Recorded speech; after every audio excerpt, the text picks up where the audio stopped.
What did you try? What kind of message did you want people to take away from watching that? Um, I guess like the title, like a little bit like calm. So it's just like what art can just bring, like just how pure it is. Like it can be as simple as just like bringing some calmness to your day. Like you just literally just see a street art and it like impacts you positively. Speak more about that. I think that's so super interesting. What role has art played for you, bringing calm into your life? Over the years, how has art kind of affected you? Or it's I mean, I guess it's the way I like storytell. It's like the way I express myself. So it's like an outlet, but also it's just really like my passion. So it brings me calm as well, doing like what I love. But it's also stressful because like I am thinking about content. So if there's a moment where I'm like having a breakdown, like shit, I have to film this. So I have to like set up the camera and like film myself going crazy. No, literally, there's a scene in there, and like it was my like thesis film. So like I was going through it with like my documentary like professor, and I was like, I really can't keep this in, Nick. And he's like, no, you have to. Like you're talking like this. It was all about like this cinema verte, like direct cinema is like about showing like realness. And he's like, that's your whole like thing. You have to like keep it in there. I don't care if you don't like it. 3, 2, 1. Hello. Welcome to another episode of the Jeoffrey Sarpong podcast. Today, I am very excited. I'm very excited for this episode because I have my very, very good friend, Ella. Ella, how are you? I'm good, thanks. How are you? I'm good, thank you. I'm not going to disclose the location where we are. We're going to keep that undisclosed for now. But I'm very excited about this episode today because Ella, since I met Ella, Ella's been one of the people that has inspired me. I love inspiring friends. I think that's like so important. And I remember the first time you told me about all the trips that you went into and like all the places that you've been. I felt like I need to be doing that. I felt like I should be the person, you know, like I want to be that kind of person who goes on these trips and has the confidence to do all of these things, and all the things that you do I find so inspiring. So I was like, you know what? I want to get you on the podcast because not only are you an interesting person, you do interesting stuff, but I feel like other people can learn from you, learn from your experiences, and especially me, I can learn from this conversation. So, are you ready? Are you? Yeah, really excited to be here. Thank you. All right, cool. So we'll start. So I want to keep this podcast just to give a brief overview of what I want to achieve here. I want to talk about your journey and like the places that you've been, what you've learned from them.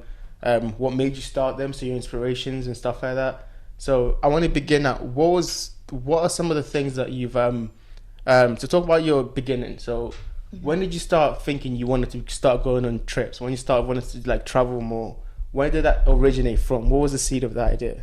I mean, it's hard to think of like exactly when, but like I've always been like really interested in travel, but also I guess it comes from my childhood because like I was born in Turkey, but then I grew up in South Africa. And then since then I've been living here, and then I lived in Madrid as well. So I guess like living in so many countries, like I just love like seeing all the different cultures. And then now like even if I'm not moving around, like I still want to have that like sort of experience by like visiting new places, like seeing new cultures, trying new foods, just like going on adventures really. Do you remember the beginning? Like, was it jarring for you? Because I remember when I first moved here from Ghana, it was very jarring for me to like see the difference between England and Ghana. Was it jarring for you moving from Turkey to South Africa?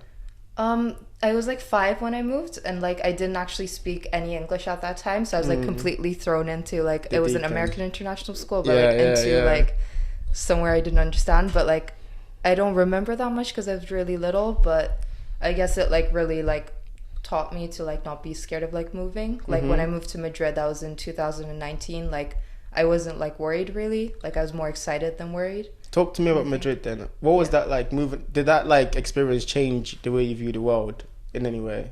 I don't know if it changed the way I like view the world. It's just more like seeing a different type of culture compared to like the UK. Especially with like I went for my year abroad in uni.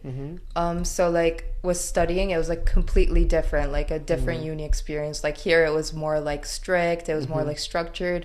There was like more laid back. It was like the first place I've ever cheated in an exam. Like, I didn't know, how did you get away with that? How you no, like that's the thing, like in the UK, like I'm so used to, like I've never cheated in, like especially in so uni strict. exam, it's so like you actually have to like memorize stuff, you have to like learn it. But like there, like at first I went into test like just like not knowing people cheat, and then everyone's just on their phones, and like really like the teachers would allow it. It was kind of like a uni that was like really laid back in that sense. So I was kind of just like, I guess I adapt to this and also tell me more about that then, like the difference in cultures between like what you learned in Madrid. Like what was that like when you got there? Did you suddenly see new possibilities and like just a new version of you that you could be just because you're in a different place? What was that experience like? That as well. It's just like the things you do is different, like the food's different, the weather's different, like the lifestyle's so different, like everything was like so much later there.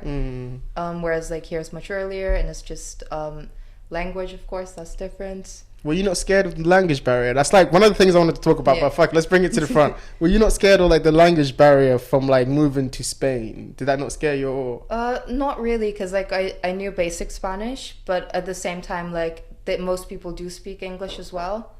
So like I guess I wasn't too worried in that sense. So or, like I had my phone for like Google Translate, worst case. You just like if I couldn't communicate, I'd be like here. That?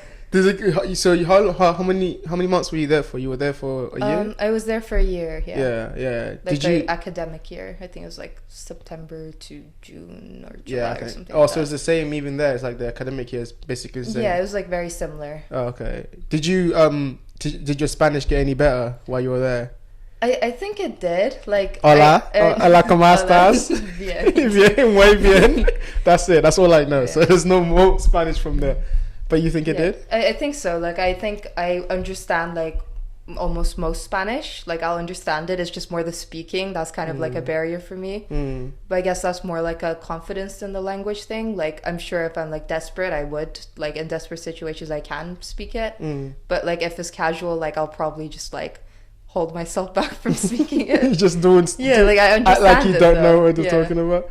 What are some of the stuff that have stayed with you from your trip, from your year abroad in Madrid, that you still remember today? From year abroad, I mean, there's like so many challenges, so I guess it was like it showed me to like just keep going and like not give up, or like let like shitty situations like keep you back, because like there were a lot of shitty situations in the beginning, but then like I didn't give up. So then the other half of the year abroad was just like amazing. It was like the complete opposite. But if I let them get to me, I would have just, left, and I wouldn't have had the good moments. What were some of the good moments? Do you remember some of the stuff that you can say? A lot of partying, a lot of like friends and like really good friendships, like met really cool people. Traveled a bit like around Spain. Okay. Where did you go in Spain itself? Mostly like I did like day trips, but I did there's this hiking trail called Camino de Santiago. Ooh. Which is like pretty like Camino de Santiago. Yeah. But yeah, sorry. Camino de Santiago. Yeah, but go on, go say. It's kind of like, I guess it can be like religious, but it can also be like spiritual, or like everyone walks it for different reasons. But I walked with like two friends.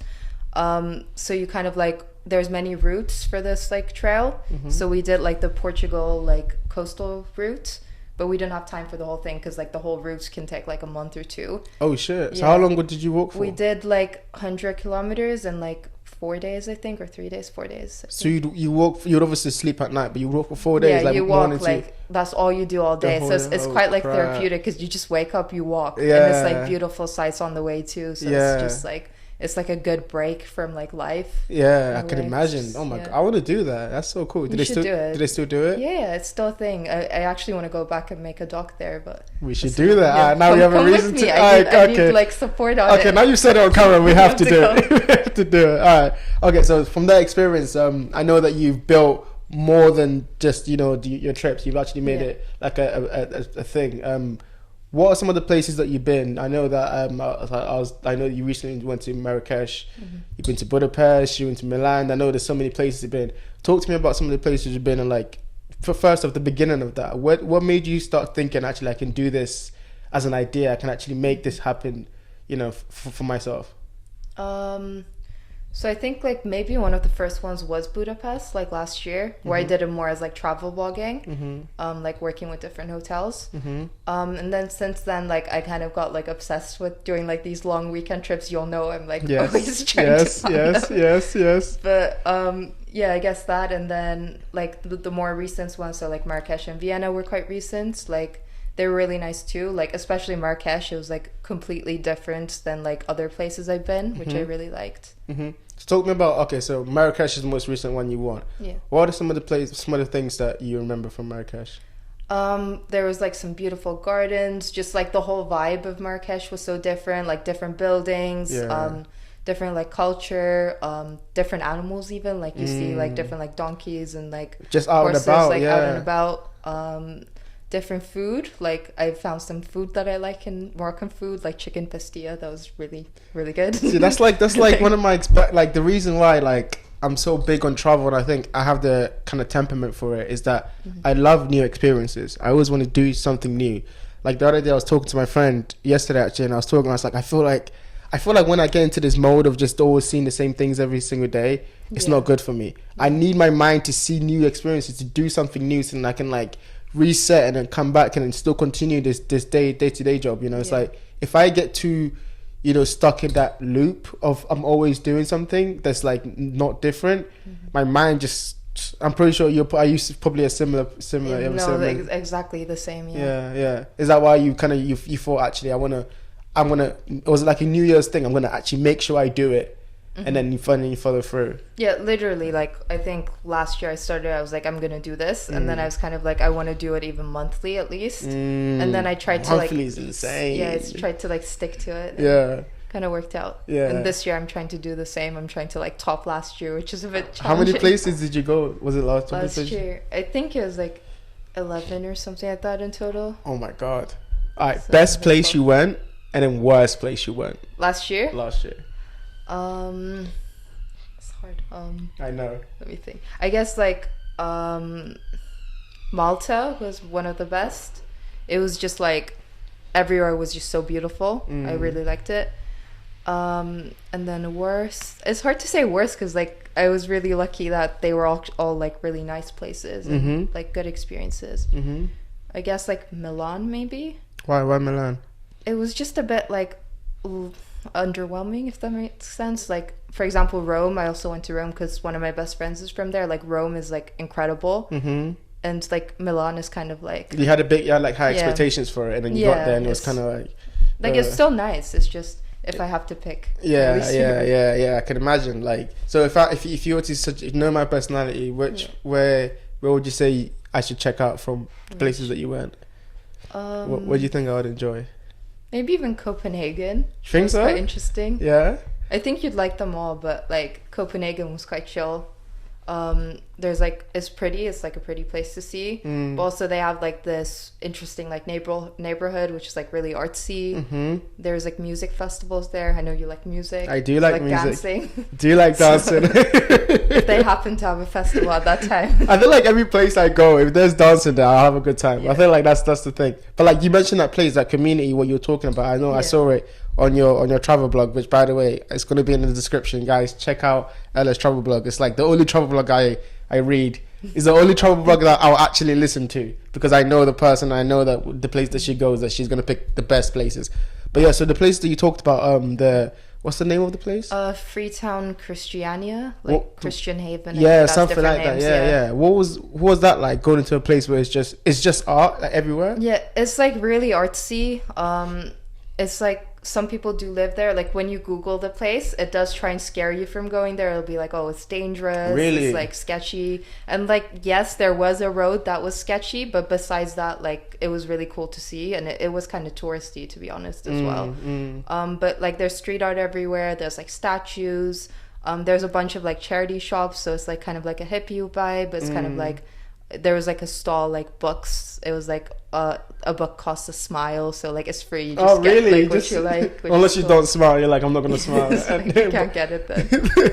But that's pretty cool that you get to get like. So it's like, is there a lot of places like that, like where you go to a country and then you see, oh, like this community is so different from any place I've seen back home or any place in other places like that? You find that a lot in different countries? I don't think like everywhere, to be honest. I wouldn't expect it from Copenhagen. It was interesting. It's like I think a lot of the European destinations, they're super cool, but they're all like kind of similar in some sense. They have their own things, but they're also quite similar. Yeah, that's why it's so. Like, yeah, sorry, go on. I was saying like, whereas like in Copenhagen, that was like kind of a surprise, but like it was really cool to see. Yeah, because like you talk about Marrakesh, like some of the places you were talking about, like even the culture. Like I remember you were telling me about how like you had to haggle for everything, you had to negotiate. Yeah, this for literally everything. Yeah. What was that like? That was intense, and to be honest, I didn't do much of it. Like, did a lot of it. You were just like, no, I can't. I can't. But it's crazy. Like, even getting into a cab, like you have to agree with the driver on a cost, and they'll say something crazy, like £20 for like a short trip, for example. And you're like, no way, like 5. That's so weird. Like that, I had the same experience to happen to me when I went to Ghana. So like, I've not been many places, but Ghana's obviously home, so I go home quite a lot. And yeah, it was just weird being like, there's no set price for anything. It's just, they will just say, this is how much it's cost. And then you're like, well, okay. Like I used to be like, okay. And then my mom would be like, no, what are you doing? You have to haggle. You have to tell them, because they know you're from somewhere else. And then you like, obviously, you're trying to get as much money as possible. Okay. So when I think of traveling, right, I think of like, obviously getting there, that's great. You have the best of time, but the planning, the planning is always like the thing that bugs, like always like just like the first barrier for me. I was like, oh, like how am I gonna plan, the trips and everything like that? Talk to me about that. What is that like? Have you gotten better as it over the years or? I think so, and I try not I do plan, but I don't want to like make it too detailed that there's like no flexibility when I go. But yeah, I think sometimes it can be like stressful, especially if I'm going for such a short time. Like I can't fit everything in, so I have to kind of like plan like which places I really do want to see and why I want to see them. Is that one of the most difficult parts? It's like the making sure, like just planning, booking the hotels, flights. Or is that not that difficult? What do you think? I think the hotels is the most difficult because like I usually try and find like hotel partners, so that can take like hundreds of emails just to like find a good fit. So that's like the most time consuming, and then after that it's much easier because it's like the hardest part's like sorted. It's just like finding places I want to see. Do you remember how you felt when your first hotel partner came through and you were like, I finally get to do this? Yeah, I was so excited because like I actually was like kind of cheeky and I tried to push my luck even though it was my first one. I was like, no, but like this suite is so much cooler. Can I have this one? And then like when they said yes, I was like, this is so cool. Like I think that kind of inspired me. I was like, there's so many possibilities. Like why don't I just keep trying doing this for like other places? Yeah, 100%. Like that's the moment. I think that's why I've been like trying to think like, how did you find the like confidence to do? Because like you're right, it must take hundreds of emails and it's so much hard work behind the scenes. But like, yeah, like the payoff is amazing. But also like I can imagine like what it's like the process that you've got to go through like over the years, just figuring it out. Like yeah, do you remember like the most annoying? I don't know. I was gonna say the most annoying like hotel you had to deal with or like anything like that. But I don't want you to. I don't want you to get in trouble. I don't want you to get in trouble. All right. So one question I had was like, for myself even, but also for people, how do you get past the fear of traveling? Because I know a lot of people have that. Like initially, they don't know. I don't know what it is. Maybe it's innate. Maybe it's just like you get stuck on a rock and you're just like, this is my rock, and you want to be there forever. But obviously, you've overcome that. So how do you do that? How do you overcome the fear of traveling? What do you think the fear of traveling is? I think it's two things. A is a new environment and not knowing what could happen. And it's weird because that's actually why you do it, because you're like, this new environment is amazing. But before you do it, I always have this thing, like before I go somewhere, I'm thinking of all the ways it can go wrong.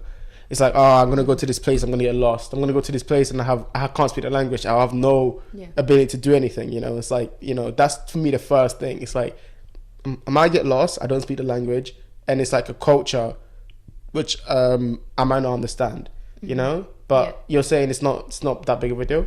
I don't think it's that big of a deal. Like the more you do it, I guess the more you'll realize like it's really not a big deal. Like there might be some negatives on the trip, but I'm sure there's like many positives too, so it's like I think it would most times it'll like outweigh the negatives. Yeah. So you're just saying, just like to people who like have that fear, just like do the first one.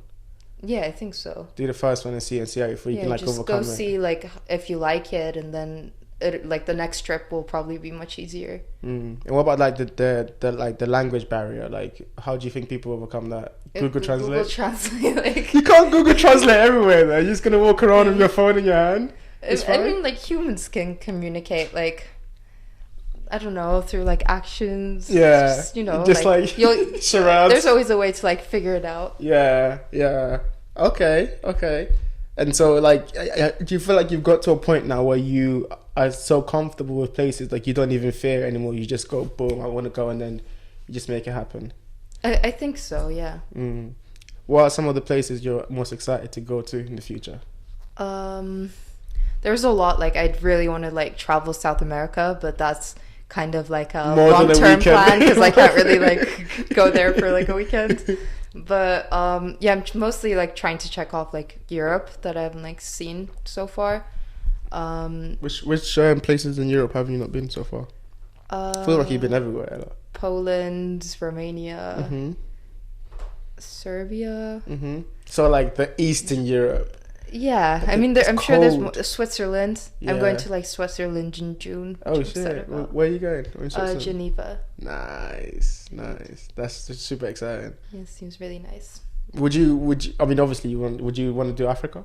Yeah, I'd love to do Africa as well. Like, I'd also want to go back to South Africa because I haven't like visited since we left. That's true. Yeah. Which was like when I was 10, so it's literally been like 15 years. Yeah, you're long It's overdue. crazy. Yeah, time, like I really want to go back. Which parts of Africa did you stay? We were in Johannesburg, but Okay. like we did like travel around a bit as well. Mm-hmm. So like I'd want to see like Cape Town and stuff again as well. That's super cool. Yeah, 100%. And like, hopefully, like, I know we were supposed to go on a trip, but it didn't happen, which I know you will never forgive me. But I know, but no, I hope that we get to like do more of that. I think it'll be super cool. I think that'd be cool. I see, like when I see your roles, I'm like, that's so crazy. Like just I mean, obviously the visual of it, but it was also like just the experience of you being there. You know, like I think it's just, I think it's super cool, super inspiring. And actually on the topic of your roles and your visual storytelling, I would call it. You once said, and I'll quote from you, I knew filmmaking and creating different forms of content was my calling since I was 7 years old. Since I was a 7-year-old kid, stealing my parents' video camera. I've always been intrigued by the craziness of the world and expressing it through visual storytelling. Tell me a little bit more about your journey from since you were 7 years old into visual storytelling. What's that been like? So that quote's actually more about like the video camera thing is true. I did used to constantly steal my parents' like video camera. Would you take off everything? Yeah, just like I was basically one of the OG vloggers, like just 7-year-old me. But yeah, even like there's like, hi guys, welcome to my welcome to my vlog. No, but really, really, like, even when I went back home like recently, we were going through like home videos, and there's like a video of my mom literally standing for like hours just filming me, and I'm just trying to teach like the camera how to like jump rope. Yeah, and I'm just like really into it, and I'm like taking them around, and I'm just like. That's amazing. It must be so cool to see like that capture of you, time capture of you as a kid. That's so cool. But okay, as an adult, what has it been like getting into visual storytelling? I know there's different forms. So do you want to talk about like just the different forms of visual storytelling that you're into? So I do content creation, but also like filmmaking. So I actually like studied film. That's like my main passion. So things like documentaries, short films, but mostly docs. I knew that like since a young age. So like since my GCSEs, I was kind of like, I don't want to like do A-levels. I want to do film. So I ended up like starting uni early to do film after my GCSEs. And then since then, just like really like experimenting with different things. So I thought I was more into like short films, but then I took like a class on documentary film, and I realized like I love like capturing people's stories, and just like it felt more like authentic, and like you can really like connect with like your participants. So yeah, I kind of like got really stuck on documentary film, and then since then also like exploring with like drone photography, and like just content creation, really. What? So you said like you did filmmaking in uni. What inspired you? Like, are you obviously you must be a big fan of movies and stuff like that, I'm guessing. Yes, but I'm more into like making it myself than like critiquing the movies, I think. So like when I was a kid, when I was like 17, 18, I wanted to be a filmmaker. That was my first passion. Like I used to want to write scripts and then be a filmmaker. So I remember there's a script out somewhere of me writing a script.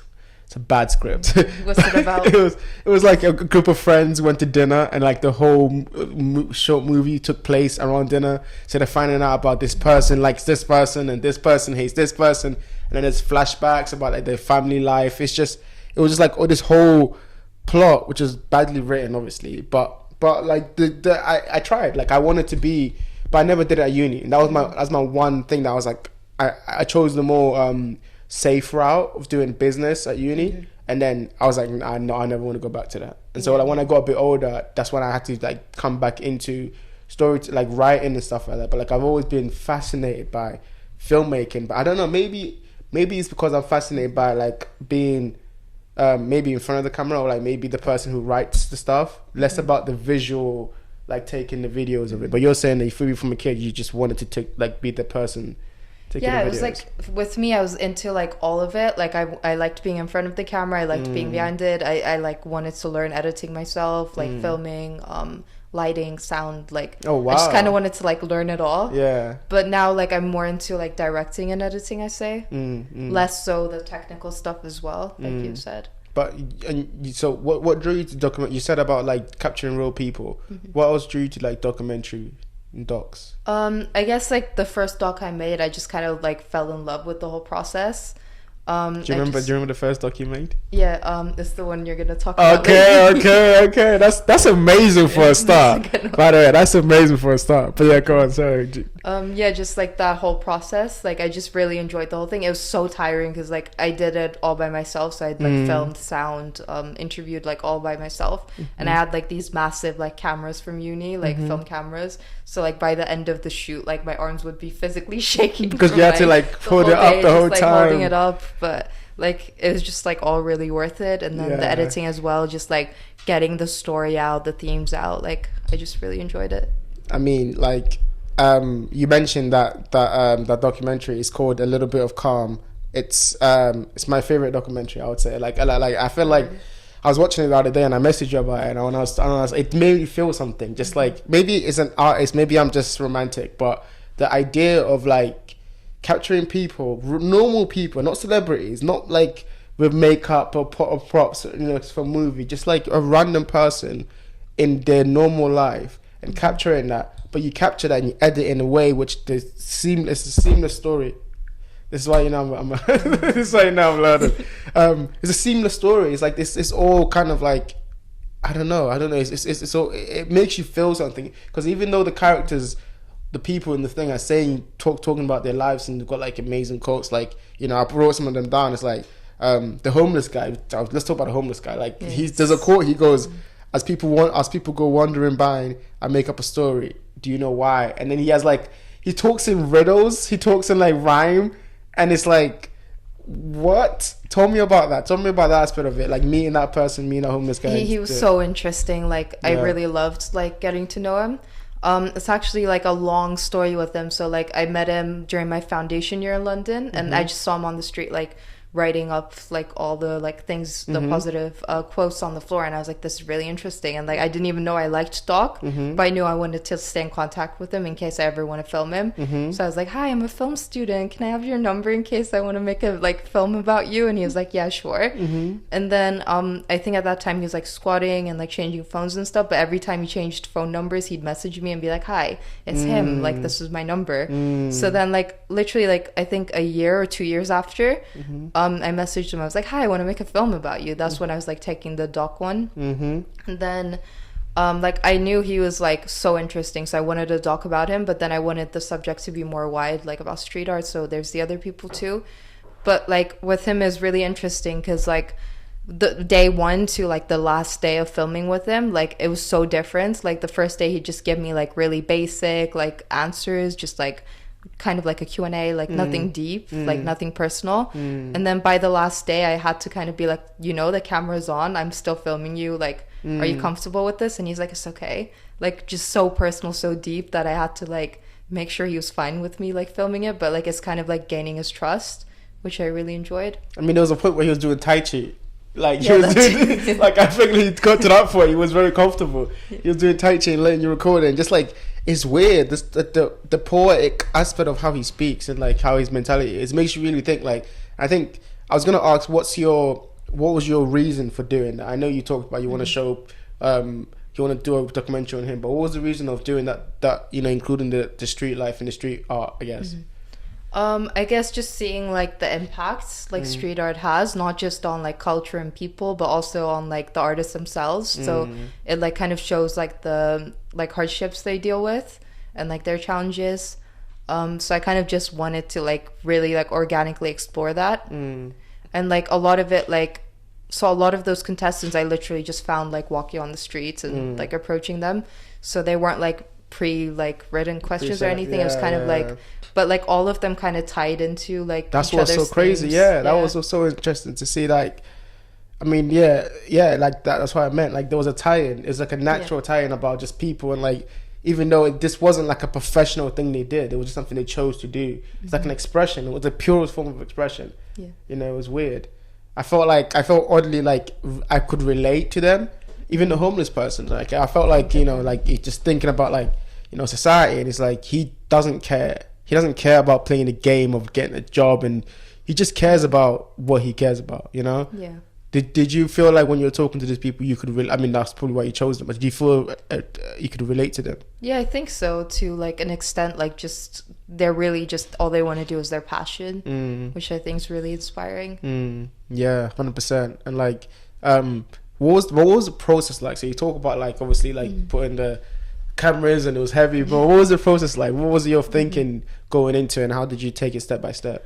So to be honest, I actually had a detailed plan at first, and like I had the artists I was like interviewing and stuff all planned out, and then I went down to London that weekend to film, and most of them bailed except like the him guy. So I was like, oh, okay, then I guess I have to like freestyle this. So I kind of just picked up my camera, walked around trying to find people, and like I had some guide questions, like some themes I wanted to focus on, but the rest was just like improvised, like just filming it. And then in between like the doc you hear like these voices, and they're just like just civilians, just like normal passerbyers, where I was like, hi, what do you think about street art, can I film you? And like that's their voice also. So I wanted to make sure there's also just like random people who see the art's reactions as well in the film. What was, I mean, that's very brave of you. Like I see that, and I think I couldn't do that. Like no, you could. I couldn't. You're like passionate about okay, it, like you would do it. Maybe you're right. It's just like it's a barrier you have to get through in your mind, right? But it's just, to me, it's something that me right now couldn't do.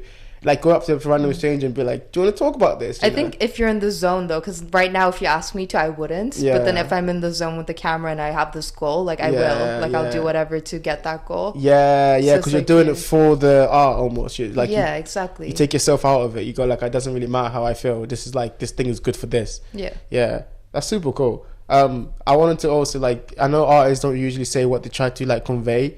But what did you try? What kind of message did you want people to take away from watching that?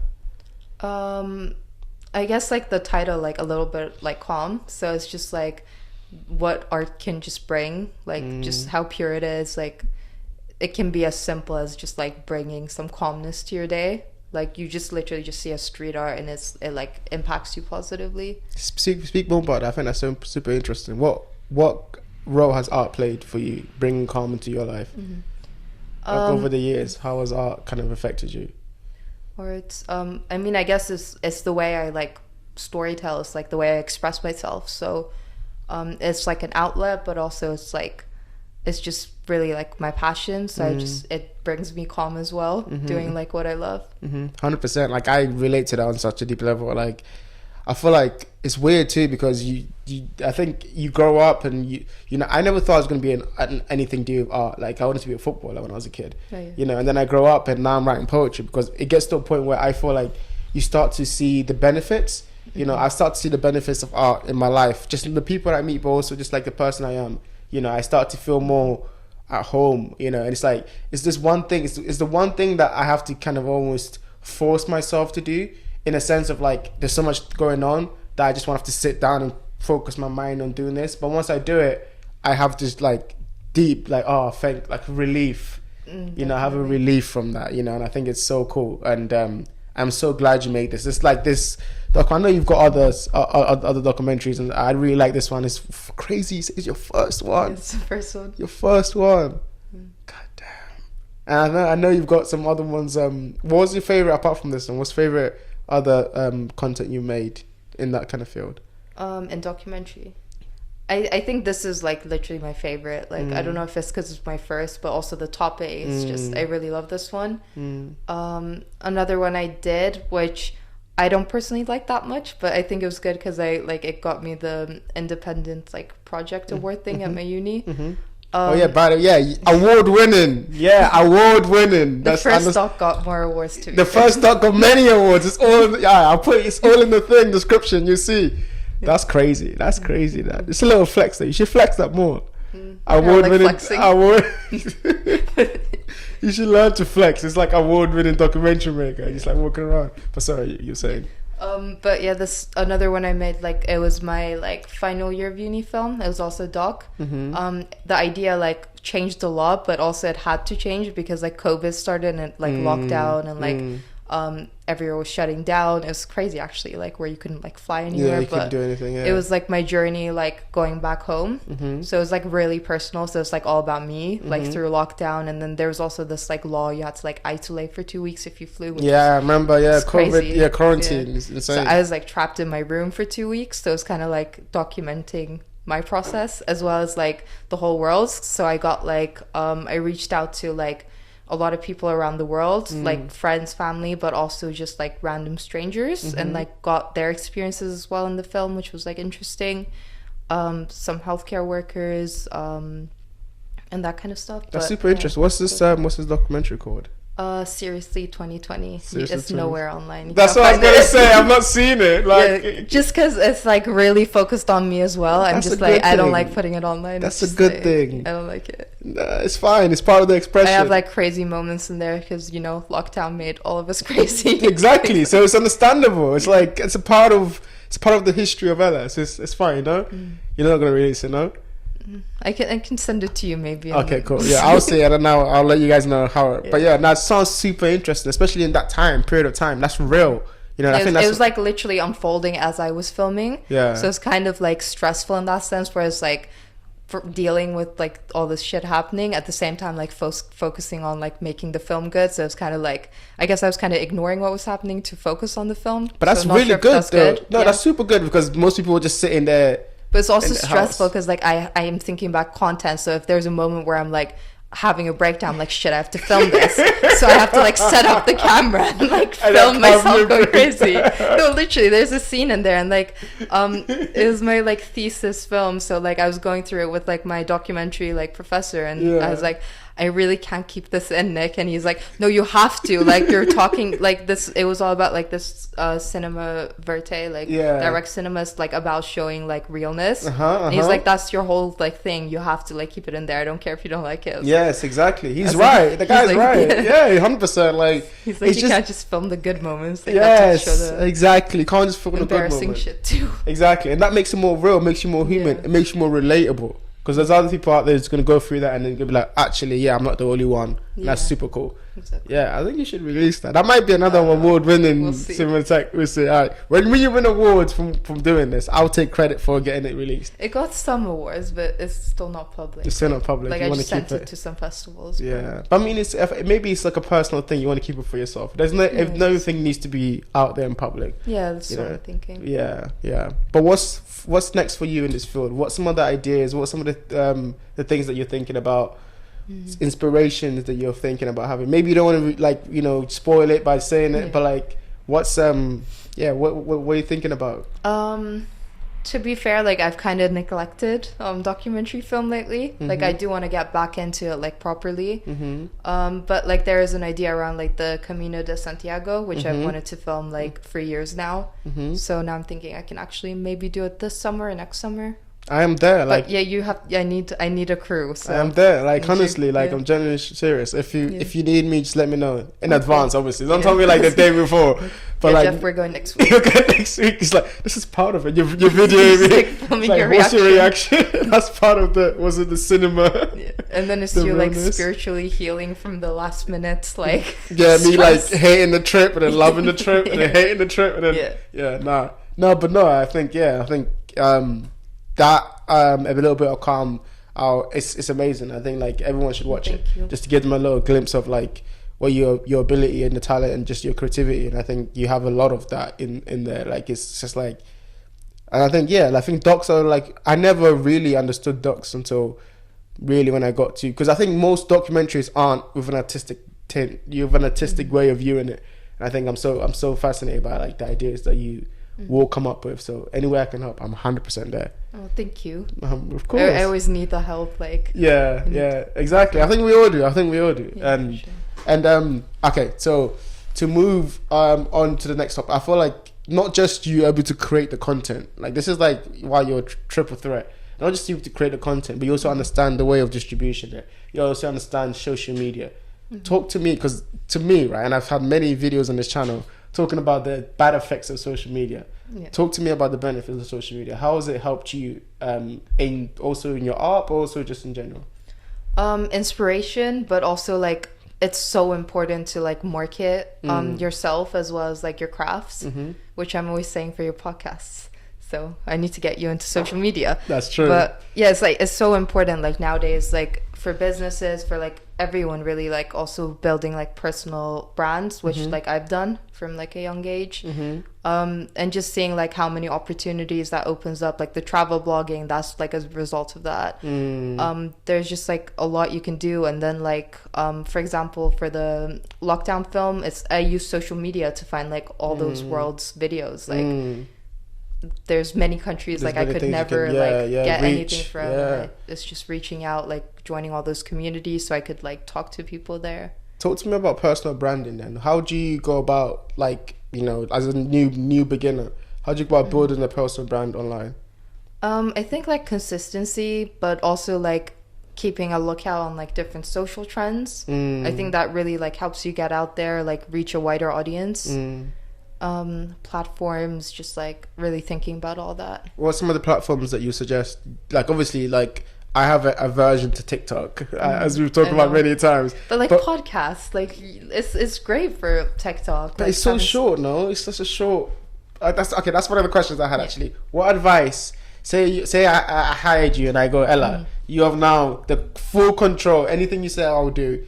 What advice would you give me in terms of, or anyone else, in terms of building a presence online, building something online, in terms of using all the social media platforms we have up? I mean, like it depends on like the niche and target audience. So like for example, for you have to like think about like podcast and like who are you targeting with your podcast, like what age range, like what kind of people, what are they like looking for. But generally, like you should be on YouTube Shorts, TikTok, Reels. Like I know you don't like short form, but like people might see that short form and then go on to your long form videos. It's a funnel to the bigger thing. Yeah, you have to think about that aspect of it too. Okay, I mean, I agree, and I think a large part of it is because I'm lazy. Like lazy in that sense, in the sense of when I find a formula, I'm like, cool, just stick to this formula. But a large part of it is like getting past the barrier of like, because you're not the only one who've said it. My friends, like Andre's probably watching, is gonna be like, I told you about TikTok ages ago.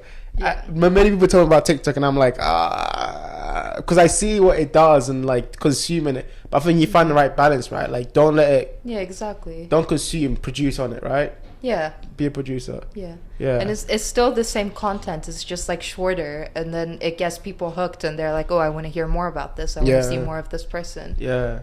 Okay, what are some of the challenges though that you face on social media? Consistency. So like sometimes it's hard to find the motivation to like constantly post if you have like a really busy schedule. Like if I have so many trips planned, and then it's like everything kind of piles up, like the to-do list.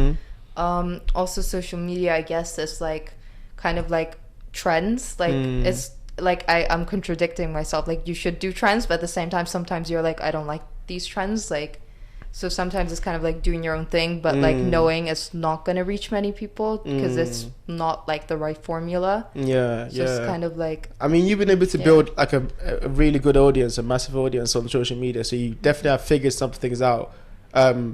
In the beginning, was it difficult to kind of be consistent and figure out trends and stuff like that? How did you get past that?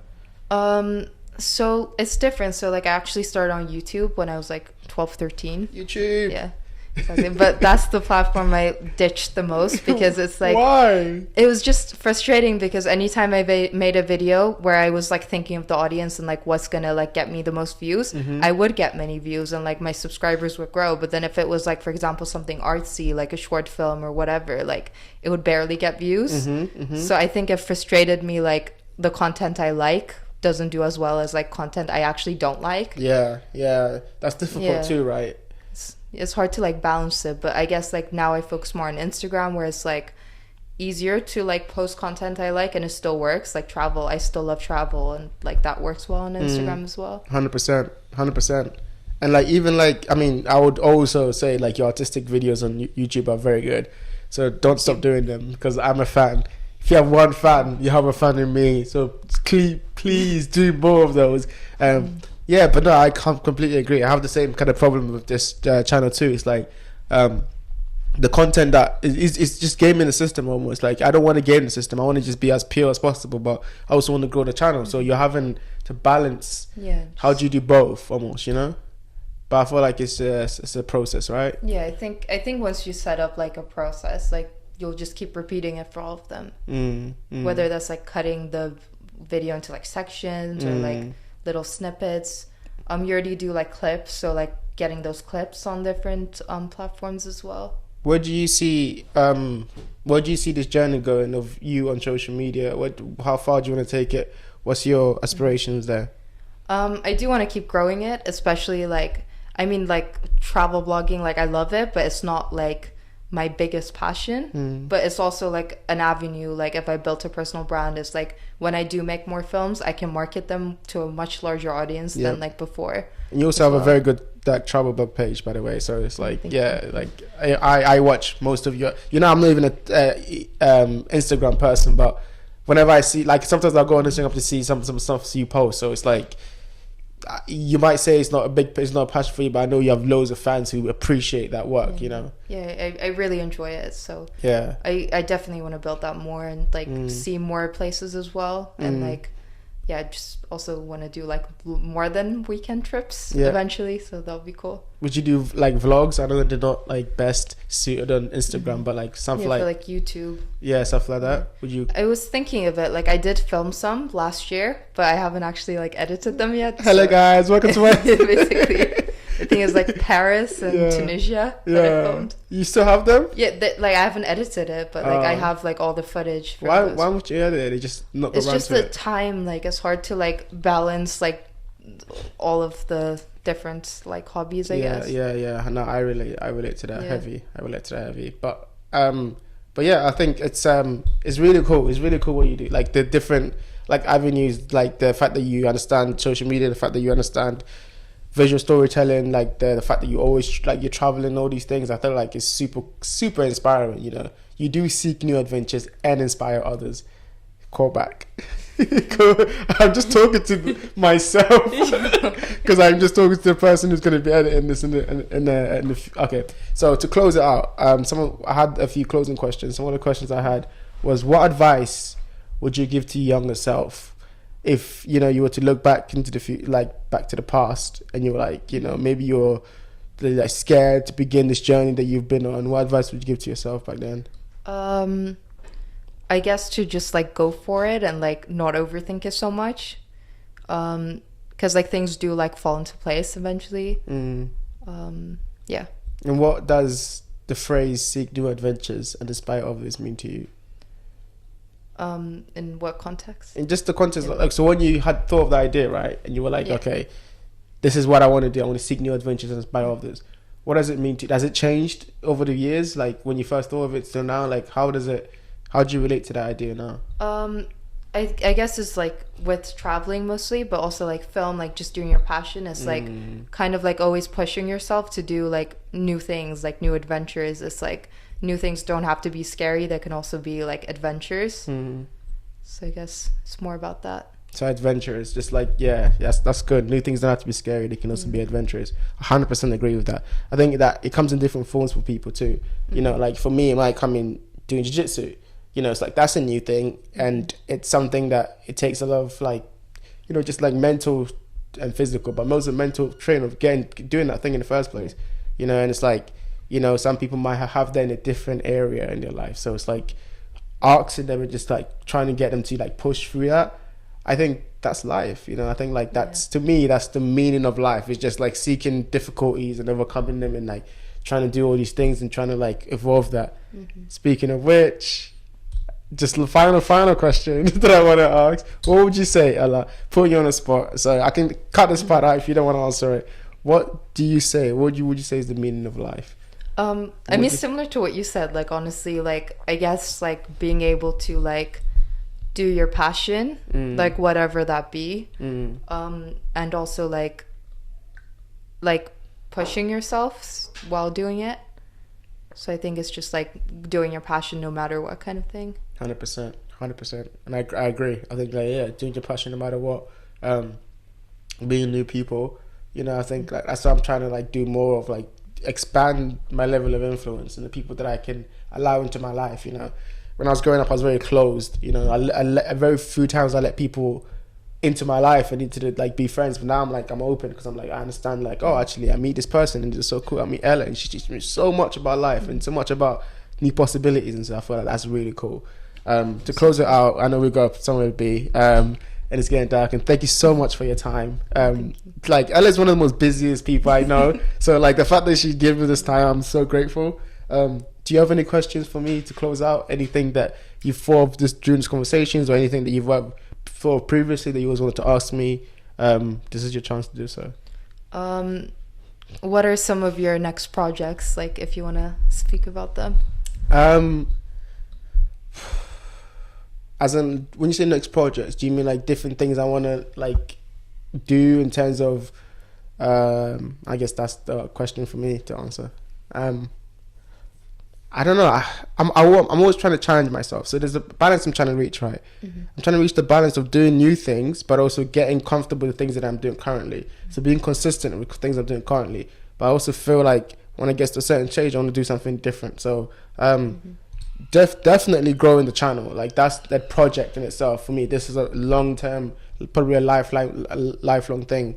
But like I always wanted to do film. That's something that I think I told myself when I was younger, in the future I'll do film, you know, but like I think you just start doing stuff like that, you know. So I want to work with other people to create film, you know. I write a lot, so I want to be able to take that writing into a form, or like even do more of that writing, be able to do writing for different places, different people, and maybe even make money of that. So it's definitely like taking the stuff that I've learned, stuff that I'm doing right now, and just kind of building on top of that and being more competent at it, you know, and just you know, growing that in that aspect of it, you know. Just I think it's just repeating, just repetition. It's just, you know, getting better doing the stuff.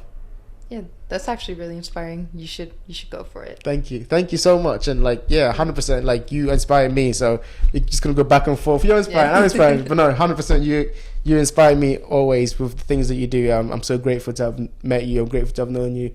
I'm grateful that you're doing this with me, and I get to actually say this to you. That's what I love about this. Like, we might not get a chance to sit down and have the conversation like this, but we did today, and I'm so grateful for it. So thank you so much. Same. Thank you. Thank you for doing it, and thank you for your time. Thank you for watching, guys. It's been have you enjoyed it? Yeah, I've really enjoyed it. It's your first time, but would you come in again? Yeah, definitely. I'm looking forward to the next one. When is it? Like, do you do them yearly? No, not yearly. Like, no. You said, like, progress. Yeah, it is progress, but hopefully more sooner than that. Okay. We do one like every couple of months. Let's say every couple of months. If you're around, if we ever go on a trip, we'll do one on the trip. That'll be cool. I think that'd be like a cool setting. That'll be a really cool setting. Like find somewhere in Madrid, where it's not raining. Find No. find. We nearly did this outside. But anyway. Thank you so much for doing this. Thank you so much for watching, and until next time, peace.